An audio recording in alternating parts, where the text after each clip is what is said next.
Good morning or good afternoon, depending where you're calling from. Welcome to today's live session. My name is Kenneth Mubea with Digital Africa. Today we'll be talking about the Digital Africa Waterbodies and how it has evolved. And now we're talking about Waterbodies long-term animation. So this means you can look more about a water body over time. So just giving you a background of Digital Africa, it was set up 5 years ago in August 2019 as a launch at Regional Center for Map in Nairobi, Kenya. And the mission is to serve all the stakeholders from government, policy, private sector, and all the sectors. And it's an open data platform powered by Amazon Web Services based on open data technology. Digital Africa is working with partners across the continent, namely Afrigist in Nigeria, Agreement Niger, CSC Senegal, RCMAD Kenya, and Tunisia. We have WOfS and working closely with AfriGeo. So for the water bodies, it was developed after the water observation from space, which was launched sometime in the year 2019. And these water bodies was launched 2 years ago. And it was more of working closely with partners to do validation. And now it shows more than 700,000 water bodies over 30 years. We're using Landsat data, which provides the water observation from space. And this service is very critical to help inform the water availability over time. And just playing small video.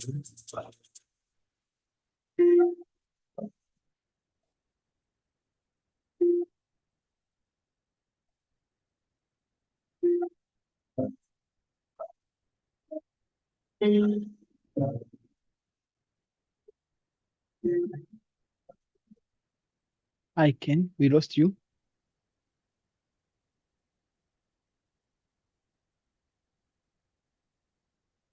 So this was a background of the Waterbodies service, and just playing the background of the Waterbodies service, just background of the service.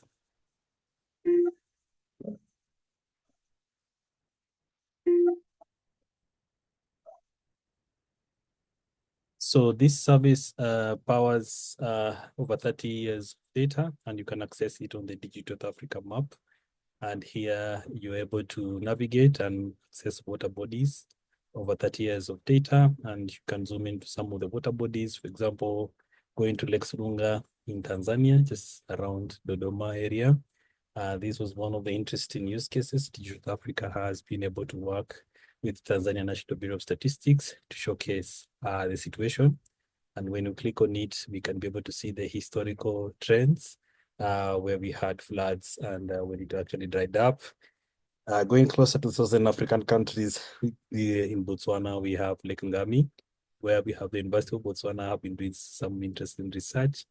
And when you click on it, you will actually see it's almost dried as of last year. And the trends are very interesting because they are historical in nature. When we click, you'll be able to see the trends have changed over time. Quite informative to inform water resource assessment. And you can share any of the links when you go share in copy, and you're able to share with your stakeholders from any region. So the water bodies, we have now the water bodies long-term animations, so that now Digital Africa is able to show you how to generate animations for the time series component of water bodies of your choice. And here we're able to load the water observation from space based on Landsat's way back 1984. And we're able to create an animation. For example, we are looking at Lake Baringo in East Africa in Kenya. And the products here we are using is the water bodies and the water observation from space. We also have the Digital Africa Geomat, which are cloud-free mosaics. And also we have the chaps from European MCA. So for this one now, you're able to see the various steps when we look through the notebook, loading the water observation from space, but also having the area of extent where we've now loaded the water bodies itself, and also exploring the bond area that we intend to capture. And the interesting part about this Lake Baringo is that on the southern part of it, there's a small lake called Lake 94, and whenever there is a flood in these Rift Valley lakes, there's a lot of floods. They almost seem like they are merging So this is quite coupled with a lot of climate change, which has been affecting most of our research and work. So when we move closely to other steps, we're able to locate the specific geohash code for this particular water body. And now with this one, when we select it, we can see its size from way back 1984, and looking at the various time steps that we can actually intervene, looking at the size of the water bodies and its percentage over time when it was wet or even dry, and very critical to inform the historical extent as well, the water management of some of these water bodies. And when we move closely into the other steps, we'll be able to see when the water actually was at a high level, when it actually decreased around the year 2000, when it was a dry period, then slightly drought, slightly increase, and steadily from the year 2010, the trend has been going up. And here is where we could actually, even we had the scenarios of having floods occurring the September of 2019 and September of the year 2020, and respectively the latter year of 2021, which was quite a phenomenon dubbed rising lakes in the Rift Valley, their levels. So moving in to load the geomat, which is a cloud-free mosaics, it gives us more indication of incorporating Landsat 5, 7, 8, and 9. And this produces quite some annual images that we can use to generate the scenario of what has been happening over time. And when we load the water observation from space, we can actually see the trend of the lake way back 1984 all through its time. And even you can query specific timestamps that we want to investigate. For example, starting with the year 2009, when we were having the drought period in the year 2000, and now moving to the years over time, you can see the trend over 10 or 15 years, how the situation was. And we're able to visualize this in this map, as you can see. Then moving to the next steps, we're able to generate animations by year and showing the extent what is wet respectively of those years, the year 2009 to the year 2022. And this is quite informative of the trends over time, quite a decrease to a steep increase over time. And this has been affecting the communities. And also we had a use case where the giraffes were relocated from this small island called Ololekwe, which is quite interesting to see how we can intervene into conservation of wildlife. So this is the situation, the animation that is generated in your sandbox, and you can export it, and shows you steeply the increase of the lake over time, which is quite an interesting phenomenon for the case of the Rift Valley lakes. And when we look also now closely at the in the sandbox, in the real world examples, we have the notebook called Waterbodies Long-Term. And in the next session, we would also look at the Waterbodies season animation. So looking at the extent of the area that we're looking, investigating, moving through the steps, and closely zooming into the water body, Lake Baringo. So you can even see its ID number that we're using. And you can see it's an area around conservancies around, where we have Northland Rangeland Trust and other conservancies. And you can see the trend over time, the increase and the decrease, steadily increase. And this will be different for individual water bodies that we have in the continent. So also showing you also how to generate the animation step by step and the dates respectively. And this particular notebook is able to generate this animation that you can actually right click and download and export to your maybe PowerPoint presentation or for your reports that you wish to share with other stakeholders.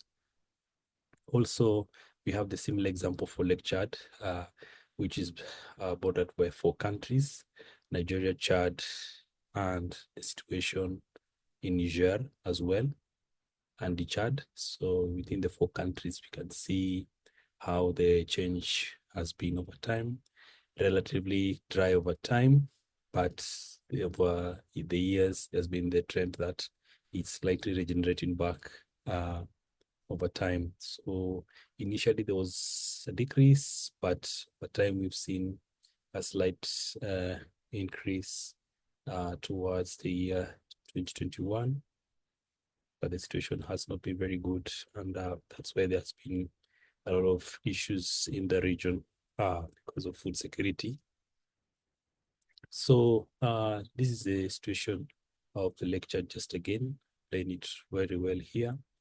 You can see slightly quite dry and drying trends, but the year 2021, there was some slight indication that there could be signs of going back to its recovery. Then looking at another example of Lake Sulunga in Tanzania. This one slightly increase, decrease, then decrease over time, then slightly it has been up and forth strengths, but some floods noted towards the one we had 2017 as a use case, and slightly noted in the year 2021 by the colleagues at the Tanzania National Bureau of Statistics, and how the communities were affected, or some had actually to be relocated. So this is just an example of Lex Lunga. Then there are many examples. Then, of course, we have our training courses in English and French, where we also have a course on the water bodies, and also just encouraging you to connect with us every session in English and French. And also maybe I can do also another demo on the Digital Africa map, and also recognizing the partners who've made our program a success. And now when I go to the example,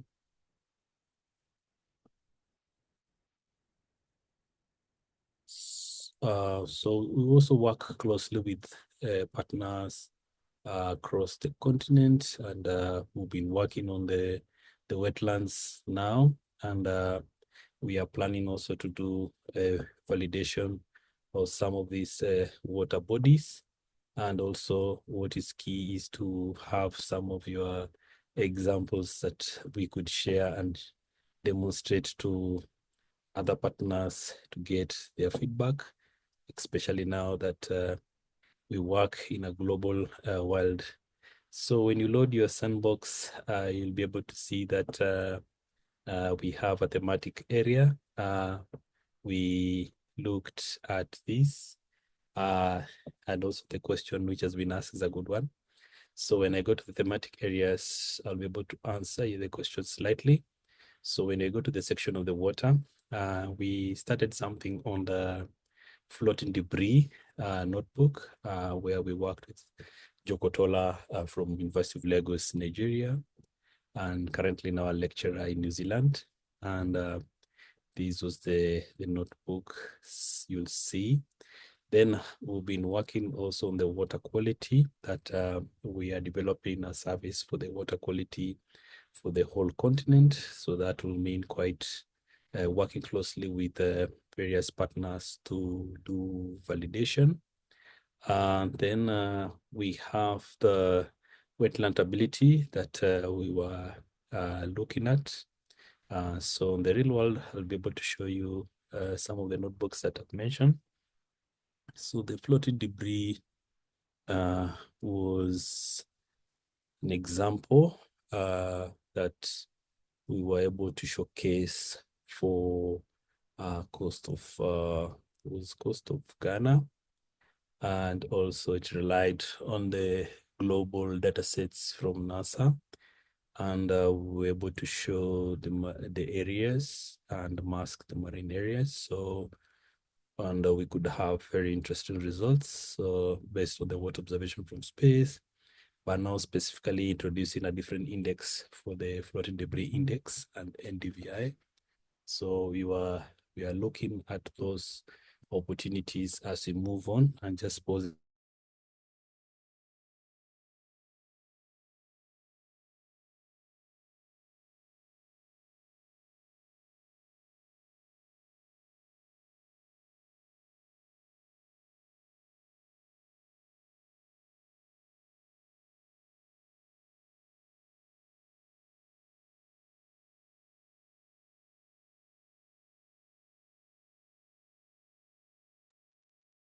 Can you unmute yourself? You unmute, Ken. You are muted.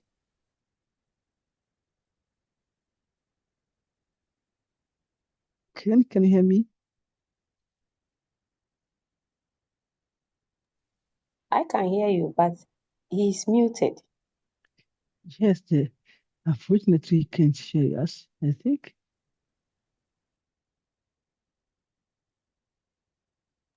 Oh, sorry, Joseph, I was trying to do the demo on this one and small connection.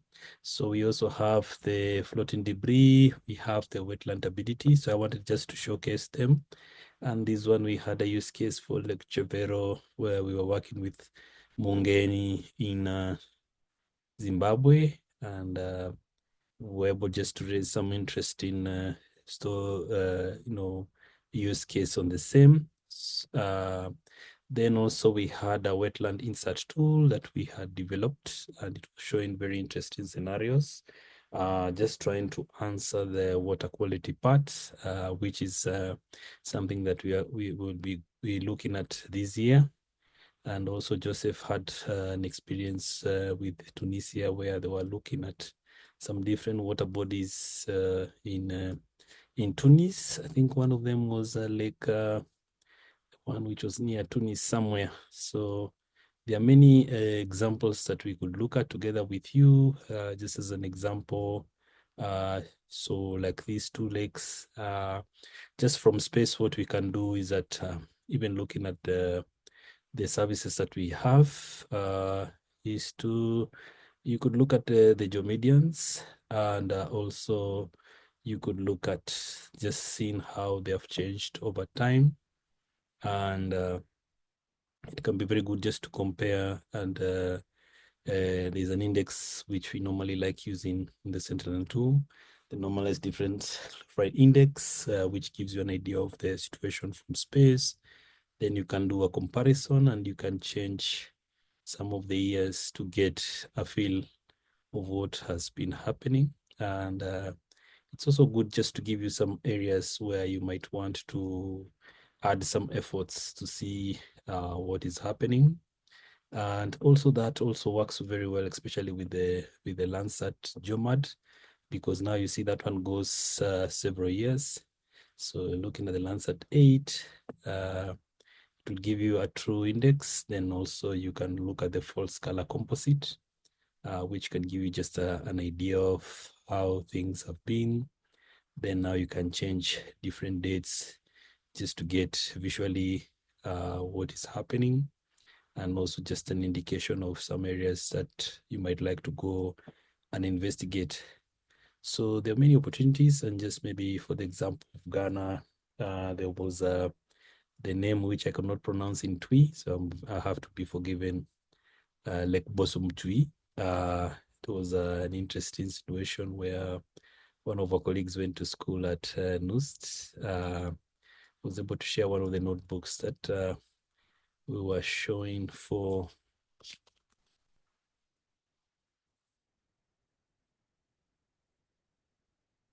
this, right, which is easier for myself, so that when I'm around Kumasi, I know it's around Bosom Twi. So with Bosom Twi, for example, we could have the same example of Sentinel-2, and you could see how the situation is. Then you can do comparison, and you can see what is happening between the 2 years. So what you notice is that the color blue is towards very good quality, and towards the yellow and the red will be different scenarios. And also we could remove and have just another final example of how just to get some insights of what is happening. So you could look for one of the desert lakes like this one, Turkana, where if you load now the GeoMAD, you'll be able to see some interesting scenarios towards the northern part of it, where there were proposed developments of a dam somewhere around here, and how it was affecting the quality of the region.